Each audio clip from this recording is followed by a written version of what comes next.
Welcome dear students, आप सभी का स्वागत है बोर्ड एग्जाम्स यूट्यूब चैनल पर। तो डियर स्टूडेंट्स, इस वीडियो में हम करने वाले हैं कक्षा 8वीं विषय सामाजिक विज्ञान वार्षिक परीक्षा सत्र 2024-25 का आपका पेपर जो 1 मार्च को होने वाला है, उसका कंप्लीट पेपर हम इस वीडियो में देखने वाले हैं।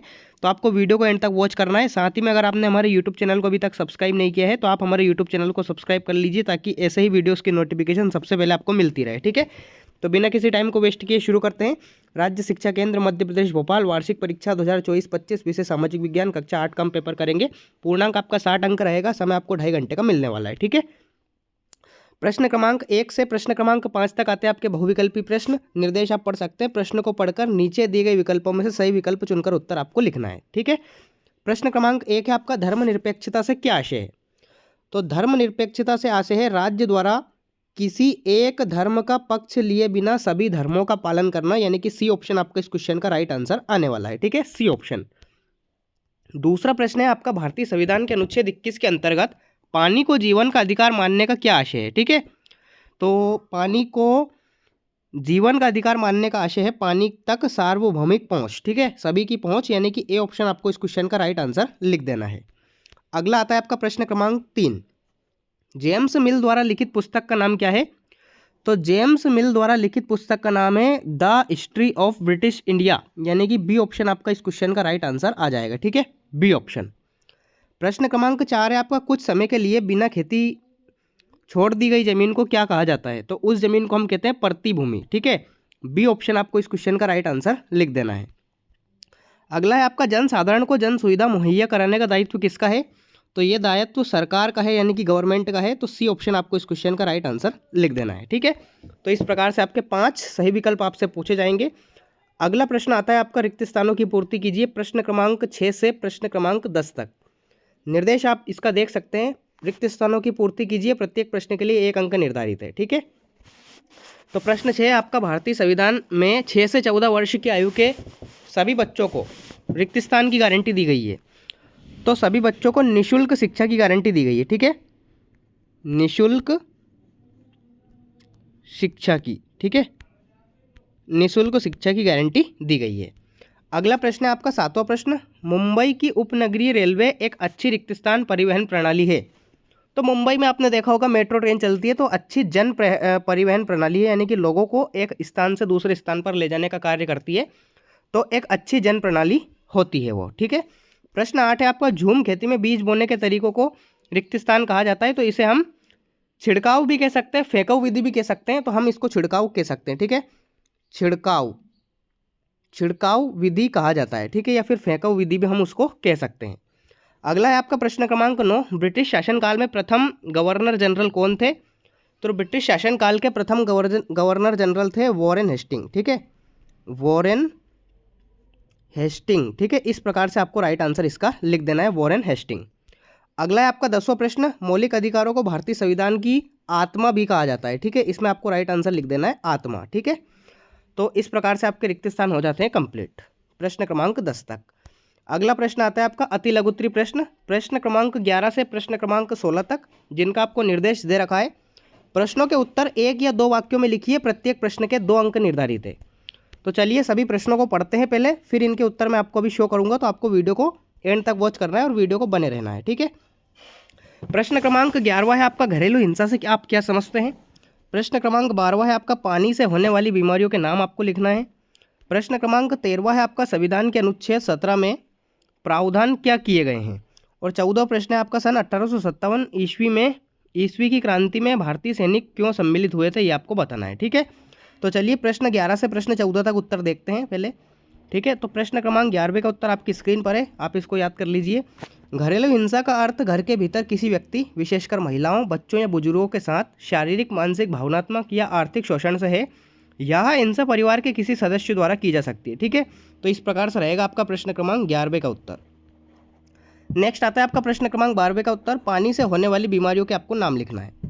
तो देखिए, पानी से होने वाली बीमारियों में कौन कौन सी आ जाएगी, हैजा, टाइफाइड, डायरिया, पीलिया, पेचिस जैसी बीमारियां दूषित पानी के सेवन से फैलती है। ठीक है, ये आपका 12वें प्रश्न का उत्तर रहेगा। 13वें प्रश्न का उत्तर आप देख लीजिए, अनुच्छेद 17 में क्या प्रावधान किए गए हैं। तो अनुच्छेद 17 में अस्पृश्यता का अंत करने का प्रावधान किया गया है। यह अनुच्छेद अस्पृश्यता को एक दंडनीय अपराध घोषित करता है और सभी नागरिकों को समानता का अधिकार प्रदान करता है। ठीक है, 14वां प्रश्न आप देख लीजिए, 1857 की क्रांति में भारतीय सैनिक क्यों सम्मिलित हुए थे, ये आपको बताना था। तो देखिए 1857 की जो क्रांति है उसमें भारतीय सैनिक ब्रिटिश सेना में किए गए भेदभाव, कम वेतन, धार्मिक आस्थाओं का अपमान, विशेषकर चर्बी वाले कारतूसों का मुद्दा और अंग्रेजों के दमनकारी नीतियों के कारण सम्मिलित हुए थे। अगला प्रश्न आता है आपका 15वां प्रश्न, औपनिवेशिक काल में जाति और सामाजिक सुधार किस प्रकार हुए थे, इसमें समाज में क्या परिवर्तन हुए।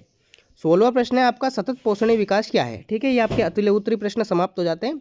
15वें प्रश्न का उत्तर आप देख लीजिए, औपनिवेशिक काल में जाति और सामाजिक सुधार। तो इस काल में राजा राम मोहन राय, ईश्वर चंद्र विद्यासागर और महात्मा गांधी जैसे समाज सुधारकों ने सती प्रथा, बाल विवाह और जाति आधारित भेदभाव के विरुद्ध आंदोलन किए थे। इसके परिणाम स्वरूप समाज में जाति प्रथा कमजोर हुई और महिलाओं की स्थिति में सुधार हुआ। ठीक है, ये आपका 15वें प्रश्न का उत्तर रहेगा। 16वें प्रश्न का उत्तर आप देख लीजिए, सतत पोषणीय विकास क्या है। तो यह एक ऐसा विकास मॉडल है जो पर्यावरण, समाज और अर्थव्यवस्था के संतुलन को बनाए रखते हुए वर्तमान आवश्यकताओं को पूरा करता है ताकि भविष्य की पीढ़ियों की आवश्यकता भी प्रभावित न हो। तो ये आपका प्रश्न क्रमांक 16वें का उत्तर रहेगा। अति लघुत्तरी प्रश्न आपके समाप्त हो जाते हैं। अब आते हैं आपके लघुत्तरी प्रश्न। प्रश्न 17 से प्रश्न 22 तक निर्देश आप इसका देख सकते हैं। प्रश्नों के उत्तर 40 से 50 शब्दों में लिखिए। प्रत्येक प्रश्न के लिए 3 अंक आपको मिलेंगे। ठीक है, तो देखिए प्रश्न 17 आप देख लीजिए, झोंका भट्टी किस प्रकार कार्य करती है।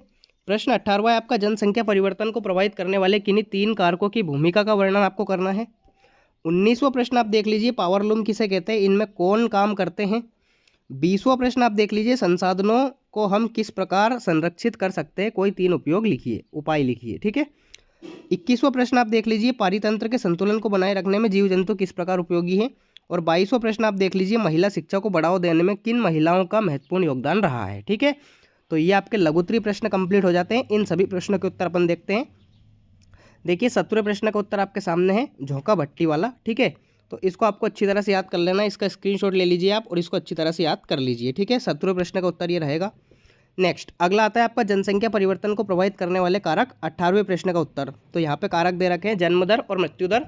आपको इनको लिख देना है अच्छी तरह से। ठीक है, ये 2 कारक आपको लिख देना है। 19वां प्रश्न आता है आपका, पावरलूम एक यांत्रिक करगा होता है। ये वाला प्रश्न जो है आपका 19वें प्रश्न का उत्तर रहेगा। तो आपको इसको अच्छी तरह से याद कर लेना है। इसका स्क्रीनशॉट आप ले सकते हैं या फिर वीडियो रोककर भी आप इसे याद कर सकते हैं। 20वां प्रश्न आपके सामने है। 20वें प्रश्न का जो उत्तर है, संसाधन संरक्षण के कोई 3 उपयोग, पुनर्चक्रण, वृक्षारोपण और संरक्षित उपयोग। ठीक है, ये आपका 20वें प्रश्न का उत्तर रहेगा। तो आप इसको अच्छी तरह से याद कर लीजिए।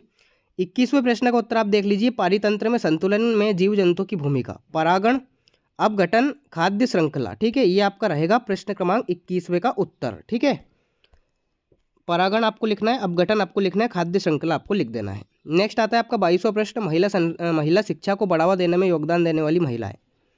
सावित्रीबाई फुले भारत की पहली महिला शिक्षिका जिन्होंने लड़कियों के लिए स्कूल खोले थे। फातिमा शेख, एनी बेसेंट, इनके बारे में आपको लिख देना है। प्रश्न क्रमांक 22वें का उत्तर। नेक्स्ट आते हैं आपके दीर्घोत्तरी प्रश्न। प्रश्न 23 से प्रश्न 26 तक निर्देश आपको पढ़ना है। प्रश्नों के उत्तर 75 से 100 शब्दों में लिखिए। प्रत्येक प्रश्न के लिए 5 अंक आपको मिलेंगे। चलिए देखते हैं। प्रश्न 23वां है आपका, अलोकप्रिय और विवादास्पद कानून का जनता किस प्रकार से विरोध कर सकती है, बताइए। प्रश्न 24वां है आपका, मृदा संरक्षण की विधियों का वर्णन कीजिए। प्रश्न 25वां है आपका, निर्वाह कृषि को कितने तरीकों से की जाती है, किन्हीं 2 तरीकों का वर्णन। 26वां और अंतिम प्रश्न आपका रहेगा, भारत छोड़ो आंदोलन की प्रमुख घटनाओं का उल्लेख करते हुए इसका ब्रिटिश सत्ता पर क्या प्रभाव पड़ा, ये आपको बताना है। ठीक है, तो दीर्घोत्तरी प्रश्न आपके हो जाते हैं कंप्लीट। सभी के उत्तर हम देखते हैं। 23वें प्रश्न का उत्तर आपको देख लीजिए, इस प्रकार से रहेगा, अलोकप्रिय और विवादास्पद कानून का जनता द्वारा विरोध। ठीक है, प्रदर्शन और रैलियां, जन याचिका, नागरिक अवज्ञा आंदोलन और सोशल मीडिया और जनमत निर्माण, चुनावी दबाव। ठीक है, तो इस प्रकार से रहेगा ये प्रश्न क्रमांक 23वें का उत्तर। नेक्स्ट अगला आता है आपका प्रश्न क्रमांक 24वें का उत्तर, मृदा संरक्षण की विधियां। तो देखिए, वृक्षारोपण हो जाएगा, उपाय इनके बताना है आपको। वृक्षारोपण, सीढ़ीदार खेती, कृषि फसल चक्र, कंटूर खेती, कार्बनिक खाद का उपयोग। ठीक है, ये आपका रहेगा प्रश्न क्रमांक 24वें का उत्तर।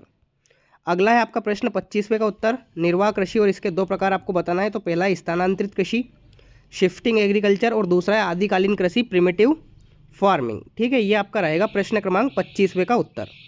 अगला है आपका प्रश्न क्रमांक 26वें का उत्तर, भारत छोड़ो आंदोलन और उसका प्रभाव। तो घटनाएं आपको बतानी है। पहले गांधी जी की गिरफ्तारी हो गई थी, जन आंदोलन किया था, विद्रोह और दमन हुआ था, छात्र और महिलाओं की भागीदारी भी इसमें रही थी। प्रभाव क्या क्या पड़े थे ब्रिटिश सरकार पर? तो ब्रिटिश सरकार ने आंदोलन को दबाने के लिए कठोर नीति अपनाई, लेकिन इससे भारत में स्वतंत्र संग्राम और तेज हो गया था। आंदोलन के बाद ब्रिटिश सरकार को यह समझ आ गया कि भारत में उनका शासन अब अधिक दिनों तक नहीं टिकेगा। 1945 में ब्रिटिश सरकार ने स्वतंत्रता को लेकर बातचीत शुरू की और अंततः 15 अगस्त 1947 को भारत देश स्वतंत्र हो गया था। ठीक है, इस प्रकार से आपका प्रश्न क्रमांक 26वें का उत्तर रहेगा। तो कक्षा 8वीं विषय सामाजिक विज्ञान कंप्लीट हमने पेपर इस वीडियो में कर लिया है। अगर आपको कोई डाउट है तो कमेंट बॉक्स में कमेंट करके ज़रूर बताएं। साथ ही में आप हमारे यूट्यूब चैनल को कर लीजिए सब्सक्राइब, ताकि ऐसे ही वीडियोज़ की नोटिफिकेशन आपको मिलती रहे। मिलते हैं अगले वीडियो में, तब तक के लिए टाटा बाय बाय, जय हिंद, वंदे मातरम।